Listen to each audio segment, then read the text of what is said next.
V životě jsem nevyvolával člověka s větším bojovým srdcem než si ty. Děkuji ti, kamaráde, za tenhle ten zážitek. Nikdy jsem nic podobného neviděl a klekám před tebou za tenhle ten výkon. Byť to dneska nedopadlo, ale myslím, že už nezůstane na téhle planetě nikdo, kdo by tě zpochybňoval. Odnášíš si alespoň tohleto vítězství.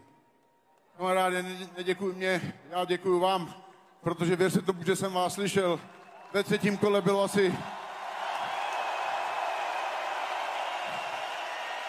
Ve třetím kole bylo asi 10 momentů, kdy jsem to chtěl vzdát, ale když jsem vás slyšel v zádech, tak jsem to nemohl vzdát. A jestli něco u mě platí, tak mě musíte zabít v té kleci, abych to vzdal.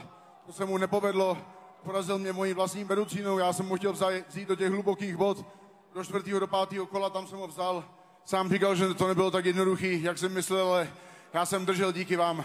Každý normální člověk by to dávno vzal po takových bombách, ale když jsem